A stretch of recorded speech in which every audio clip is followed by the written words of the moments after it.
Hello viewers, this is AKWasp and welcome back to part 5 of my Fight Kiln guide. If you haven't been watching my Fight Kiln guide playlist so far, I recommend you go back and watch it from the beginning. Part 5 covers waves 31 through Har-Aken, which is the final boss of wave 37. And all of these guides build on one another, and this guide is intended for new to intermediately skilled players who will be bringing along with them a beast of burden. Part 6, which will be the follow-on to this guide, will cover how to effectively start Onyx farming using not a beast of burden, but rather a combat familiar, preferably a steel titan, for faster kills once you are more experienced and no longer unexperienced, basically. Anyways, so this is definitely the hardest quarter of the Fight Kiln, and it doesn't start off very hard. In fact, waves 31, 32, and 33 are quite straightforward. And hopefully you are still under the effects of a magic crystal from the previous wave 30.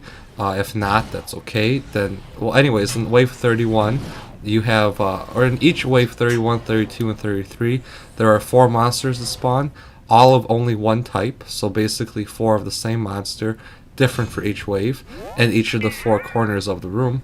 For wave 31, they're rangers.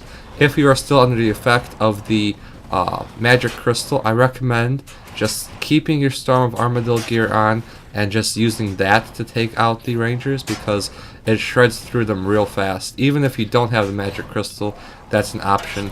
But if you are off the magic crystal, the other obvious option is just to pull out your rapier and melee them. Obviously you want to protect from range, and there's no useful safe spot here. Wave 32 just has 4 4 melee teddy bears, as I call them. Again, you just pray for melee and you can safe spot them if you choose.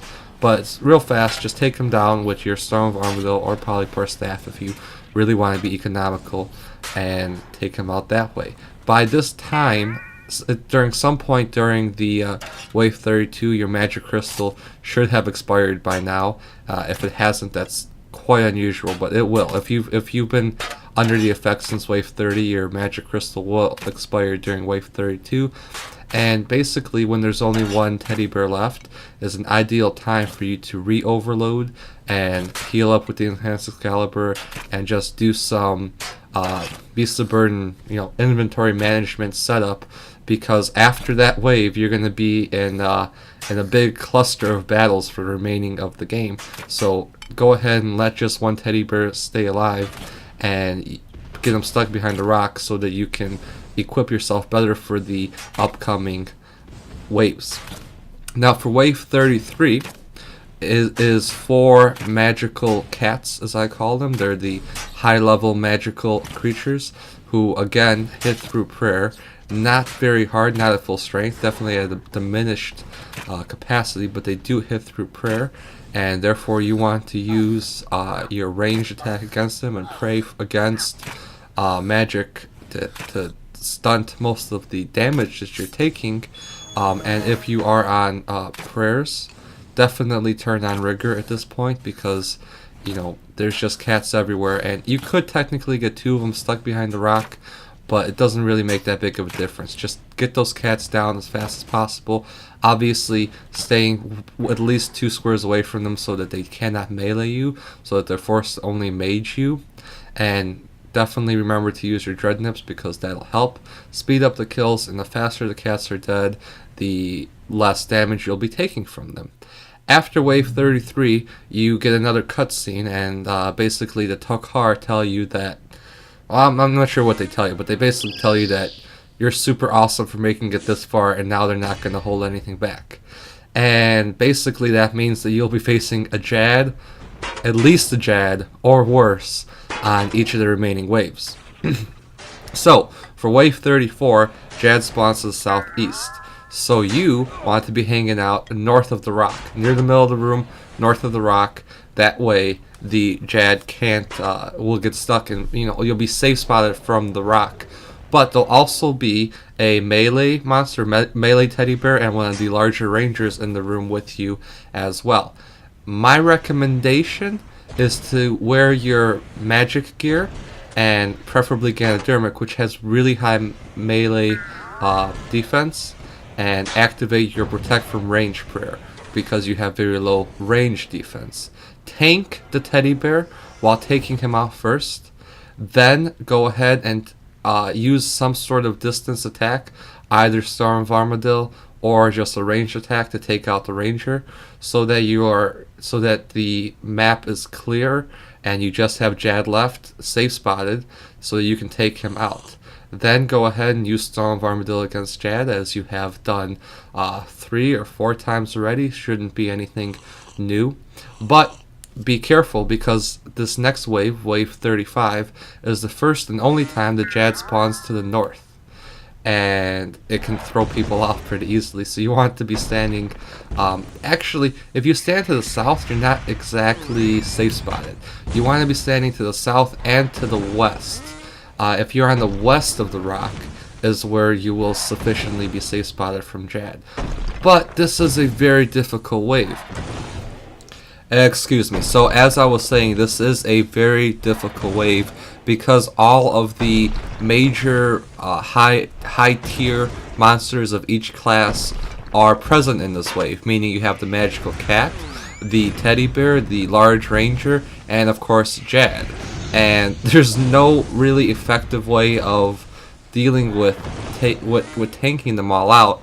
And my recommendation is, wave 35 is a pretty good time to use the one of your invulnerability crystals. For the most part in this guide, you'll have noticed that I told you to pick up crystals such as the invulnerability, restoration, magics, and constitution ones. And the only one I ever told you when to use was the range, which was around wave 13. And then I recommended using a magic one around wave 30. But for the most part, the constitution ones and the restoration ones are up for you for whenever you want to use them. And similarly with the invulnerabilities. And if you don't even want to waste time picking them up, that's alright. But if you have picked up an invulnerability crystal and have it remaining, this is really a good time to use it, is at the onset of wave 35, because you will be tanking all sides of the combat triangle. And if you do use the invulnerability crystal, take out the magical cat first, and then safe spot Jad and treat wave 35 just like you treated wave 34, meaning, tanking the melee while protecting against range, then taking out the ranger, and then taking on Jad. The invulnerability crystal doesn't last very long. It lasts, I believe, the shortest of all the other crystals, so you want to take the cat out pretty fast if you do it. And that's all I really got to say about it. It's 35 is probably, in my opinion, the hardest wave. I would say harder than Har-Aken, but if you use the invulnerability crystal, it's not harder than Har-Aken. It's completely manageable. So, anyways, that's what I've got to say about 35. It's not easy, but if you do it right, it won't be the worst. And again, I'll say it one more time, just so it is ingrained in your memory. Wave 35, very hard floor, or very hard wave. Also the only wave when Jad spawns on the north. Every other time he spawns on the south. And you can't get that more reiterated than the next wave, which is wave 36, which is 2 Jads. Now both of these Jads spawn to the south, the southeast, and the southwest. And so obviously you want to stand on the north of the rock so you can safe spot them. Now there's a right spot and there's a wrong spot. And if you're standing in the wrong spot, then one of the Jads will hit you, but it's very simple to get into the right spot.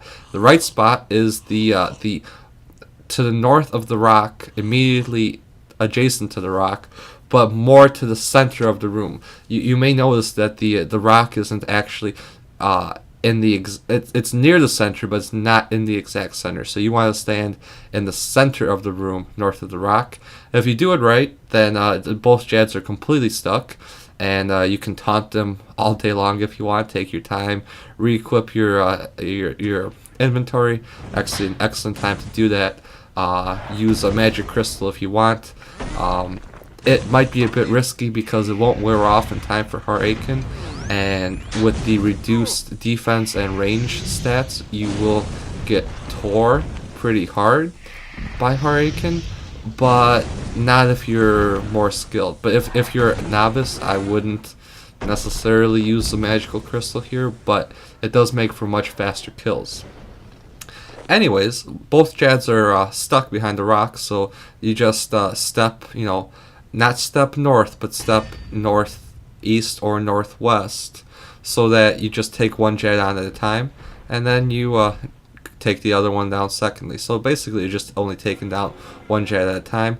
And worth noting, if you haven't noticed the difference after killing 7 Jads during the Fight Kiln, these Jads don't summon healers as were present in the Fight Cave. So although these Jads are a higher level with a higher max hit and higher constitution, so it takes a lot more damage to take them down, they don't have any healers that you have to worry about. All you gotta do is, swap prayers to the proper prayer and just unleash on them with your Storm of Armadyl. Anyways, that said, we're going to get on to wave 37, which I don't even recall if it actually drops down a marker for wave 37. But basically, wave 37 is Har-Aken, or however it's pronounced. He's this giant octopus dude. Maybe he's a Kraken. I'm not sure. I don't know. Anyways, he's a big squid-looking dude with tentacles. And he pops this. So basically, his tentacles are ever present on the map. There's 2 types of tentacles: rangers and magic tentacles, and they're labeled as such by well, in parentheses it says tentacle range or tentacle mage, so you know. And they only attack with that one combat style. And they both combats so have a different animation. The magical attacks are purple, and basically the tentacles are present at any given time on all sides of the map, and you can kill them to make them disappear, or they'll disappear in time on their own. Any amount of damage you do to the tentacles doesn't translate to damage to the actual boss, unfortunately. It would make sense if you're hurting his tentacles that you'd be hurting him, but it doesn't. The only way to damage Har-Aken himself is to damage his head, and his head surfaces on his every 72 seconds. Har-Aken's head surfaces for 25 seconds, and during those 25 seconds I recommend unleashing on him with preferably the Storm of Armadyl and hitting him, and only potting to heal if you absolutely need to, but just unleash on him and use your Dread Nips if you can. And if you'll be using a Beast of Burden, but if you weren't, you'd be using your Combat Familiar to also spec him as hard as possibly can, because you want to try and get as much damage in those 25 seconds, because then you gotta wait another half a minute before you'll see him again. Anyways, during the times when his head is not visible, you want to hang out anyways, just a quick interlude right here. Har-Aken will never spawn, or his head will never surface on the north side. His head will only ever surface on the other sides. But that doesn't actually affect where you should be standing during the time when his head is not surfaced.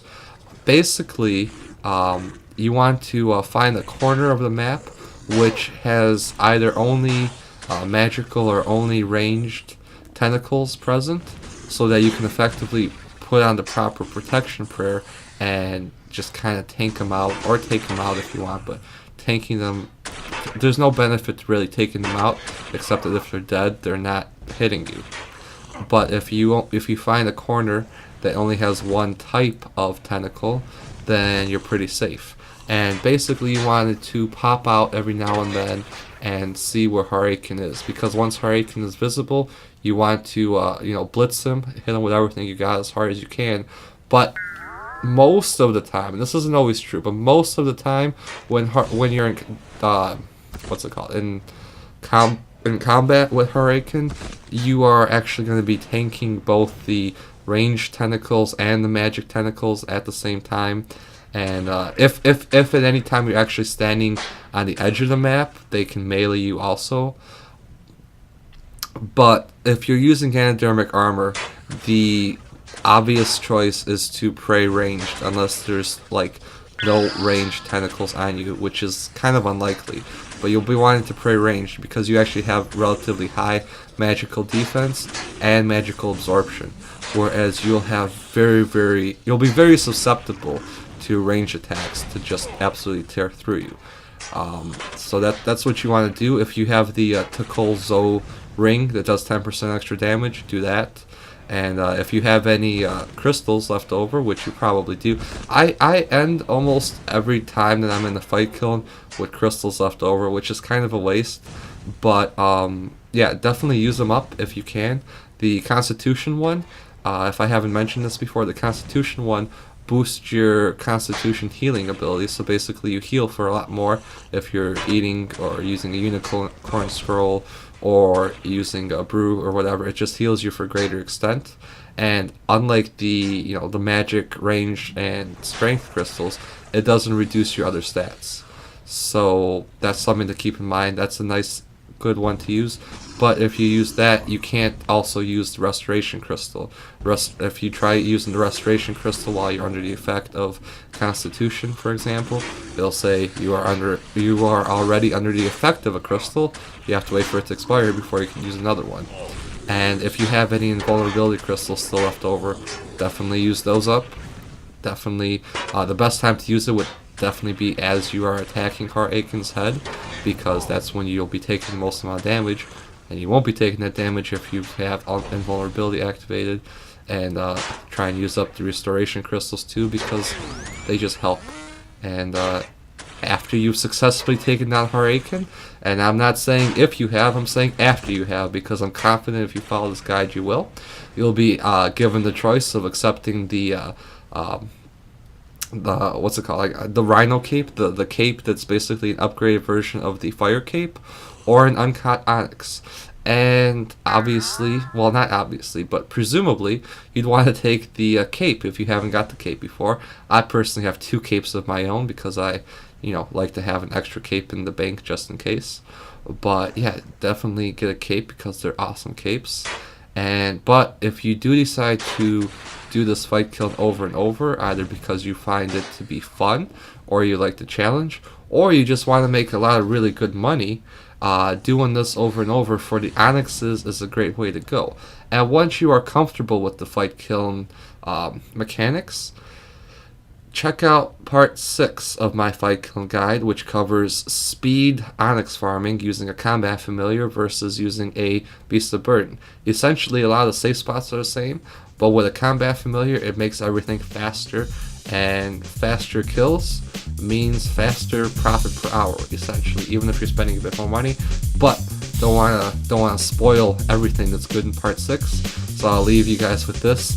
And check out my channel for additional content, RuneScape guides, entertainment, education, all kinds of awesome stuff. Check it out, and I hope everybody has a great day and enjoys these videos. See everybody soon.